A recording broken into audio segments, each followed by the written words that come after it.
Assalamualaikum warahmatullahi wabarakatuh. Benar dan batil kelola hujan, petunjuk Al-Quran. Kebijakan nasional di Indonesia, Sirut Detaki, strategi pemerintah tangani permasalahan banjir, ini benar sesuai Al-Quran. Allah Subhanahu wa ta'ala pencipta alam dan manusia. Pemahamanku, hujan harus disimpan dalam firman Allah surat Ar-Ra'd ayat 17. Adapun yang memberi manfaat kepada manusia, maka ia tetap di bumi. Ini benar. Firman-Nya pasti cocok dengan ciptaannya. Firman-Nya pasti cocok dengan peristiwa alamnya. Itu mukjizat Al-Quran, bukti kebenaran. Nah, ini sama. Ini peristiwa alamnya. Kalau meresap, kalau turun hujan meresap, pasti tetap di bumi. Kemudian hadis Ar-Ra'd ayat 17 diriwayatkan oleh Bukhari dan Muslim. Ada pula tanah yang tandus hanya menyimpan air saja. Nah, jadi pemahamanku dengan hujan harus disimpan, ini saya ambil dari hadis Nabi. Hadis Nabi tentu bersumber dari Allah juga, petunjuk Allah juga.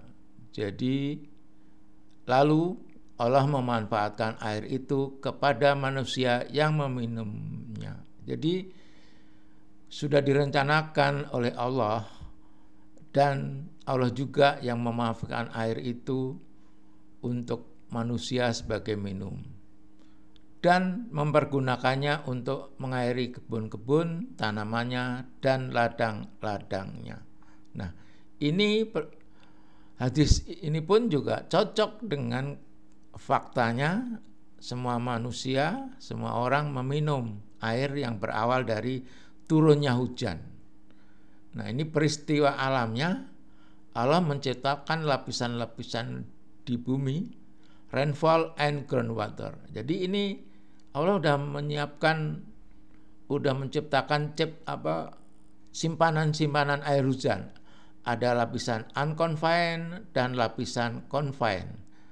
Ini yang mengalir ke sungai unconfined, ini yang tetap di bumi. Ini diambil oleh manusia sebagai sumur-sumur.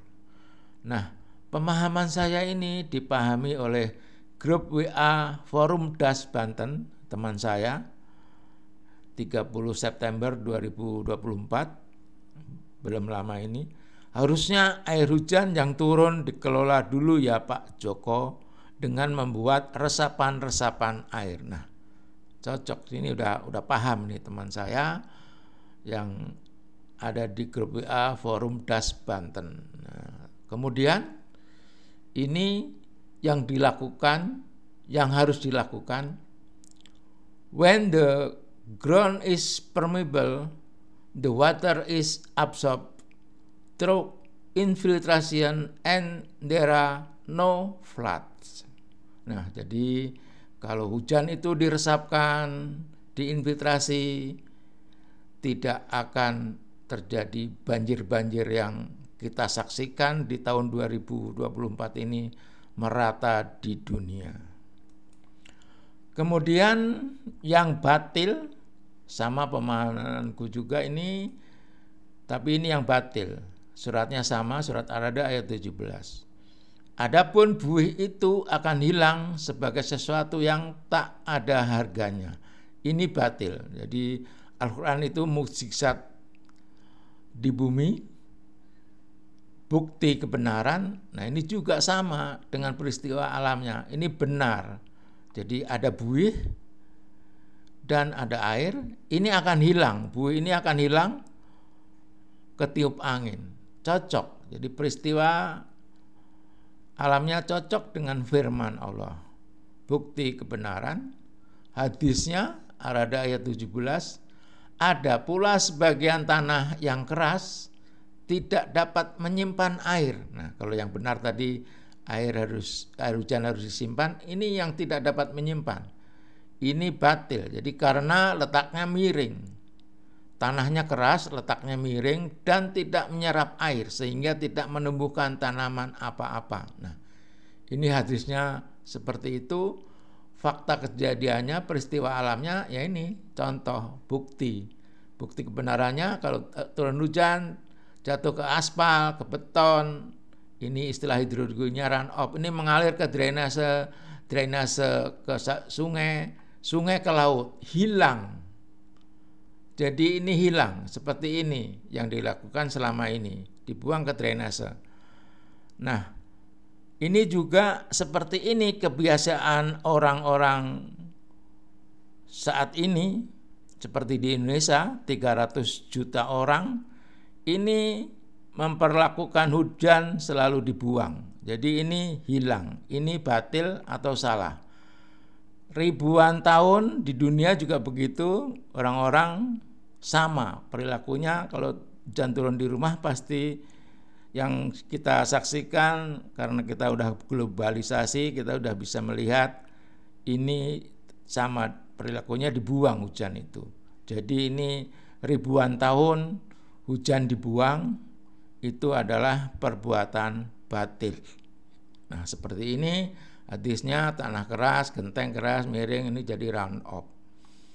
Itulah pemahaman saya. Insya Allah banyak yang akan memahami karena saya berikan contoh-contoh dari pemahaman tersebut dengan bukti nyata, bukti kejadiannya, pembuktian secara jelas. Jadi Al-Quran itu mukjizat, artinya bukti kebenaran. Firman-Nya pasti cocok dengan peristiwa alamnya. Billahi taufik wal hidayah. Wassalamualaikum warahmatullahi wabarakatuh.